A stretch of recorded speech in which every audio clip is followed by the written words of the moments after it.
दक्षिण अफ्रीका में मिले कोरोना वायरस के नए वेरिएंट ने दुनिया की चिंता बढ़ा दी है। विश्व स्वास्थ्य संगठन ने शुक्रवार को इस मुद्दे पर एक अहम बैठक की। विश्व स्वास्थ्य संगठन ने नए स्ट्रेन को ओमिक्रॉन नाम दिया है। बोत्सवाना, बेल्जियम, इजराइल और हांगकांग में अब तक इसके कई केस मिल चुके हैं।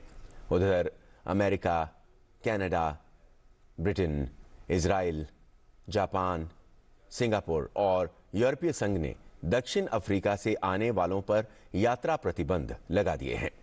अमेरिका ने सोमवार से दक्षिण अफ्रीका और आसपास के 7 देशों पर यात्रा प्रतिबंध का ऐलान किया है। 27 देशों वाले यूरोपीय संघ ने दक्षिण अफ्रीका से हवाई यात्रा पर अस्थायी प्रतिबंध लगा दिया है। वहीं ब्रिटेन की हेल्थ सिक्योरिटी एजेंसी ने कोरोना के नए वेरिएंट B.1.1.529 को वेरिएंट अंडर इन्वेस्टिगेशन घोषित किया है। केंद्र ने राज्यों और केंद्र शासित प्रदेशों को कोविड के नए वेरिएंट के प्रति आगाह किया है। बोत्सवाना, दक्षिण अफ्रीका और हांगकांग में कोविड के नए वेरिएंट का पता चला है। विशेषज्ञों के अनुसार ये कोरोना वायरस का परिवर्तित रूप है। केंद्रीय स्वास्थ्य सचिव राजेश भूषण ने सभी राज्यों और केंद्र शासित प्रदेशों को लिखे पत्र में इन देशों से आने वाले सभी यात्रियों की कड़ी जांच सुनिश्चित करने को कहा है।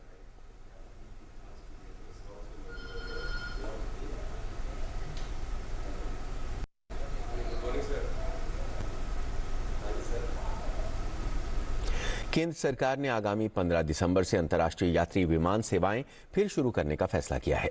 भारत ने कोविड महामारी के कारण पिछले वर्ष 23 मार्च को अंतर्राष्ट्रीय सेवाएं निलंबित कर दी थीं। नागरिक उड्डयन महानिदेशालय ने एक परिपत्र में कहा कि स्थिति की समीक्षा करने के बाद ये निर्णय लिया गया है।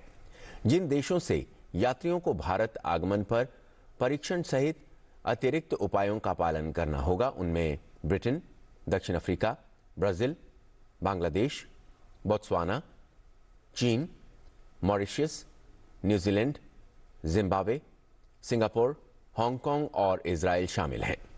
दुनिया भर में कोविड स्थिति के परिप्रेक्ष्य में स्वास्थ्य मंत्रालय के परामर्श से यह निर्णय लिया गया है। सीरम इंस्टीट्यूट ऑफ इंडिया ने संयुक्त राष्ट्र समर्थित कोवैक्स वैश्विक टीकाकरण कार्यक्रम के तहत कोविशील्ड की आपूर्ति का वाणिज्यिक निर्यात फिर से शुरू कर दिया है। संस्थान की ओर से जारी एक बयान में कहा गया कि कोवैक्स पहल के तहत कोविशील्ड टीकों की पहली खेप निम्न और मध्यम आय वाले देशों में वितरण के लिए रवाना कर दी गई।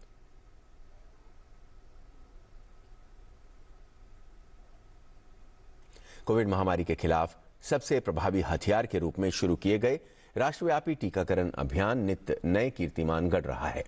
देश में अब तक 120 करोड़ 96 लाख से अधिक टीकों की खुराकें दी जा चुकी हैं।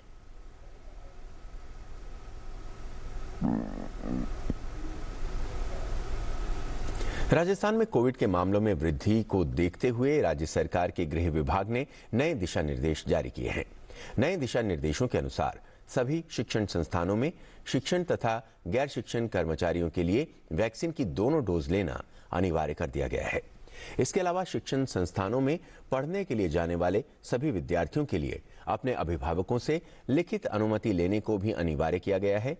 ऐसे अभिभावक जो बच्चों को स्कूल नहीं भेजना चाहते, उन पर संस्थान द्वारा उपस्थिति के लिए दबाव नहीं बनाया जाएगा। साथ ही विद्यालयों को बच्चों के लिए ऑनलाइन अध्यापन की सुविधा भी निरंतर जारी रखनी होगी। नए दिशा निर्देशों के अनुसार प्रार्थना सभा तथा भीड़ वाले कार्यक्रम और शिक्षण संस्थानों में कैंटीन के संचालन पर रोक रहेगी।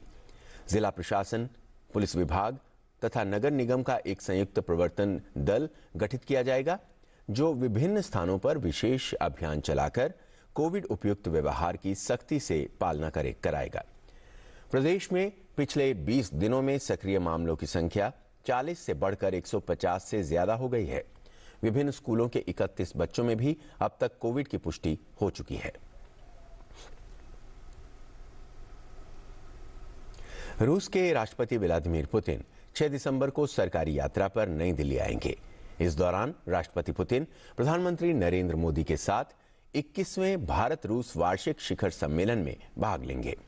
विदेश मंत्रालय के प्रवक्ता अरिंदम बागची ने बताया कि दोनों नेता द्विपक्षीय संबंधों की समीक्षा करेंगे।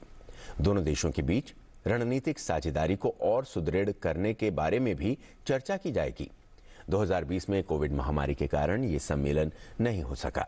इसके साथ ही पहला भारत रूस 2+2 संवाद 6 दिसंबर को नई दिल्ली में होगा। रक्षा मंत्री राजनाथ सिंह और विदेश मंत्री डॉक्टर एस जयशंकर भारत का प्रतिनिधित्व करेंगे।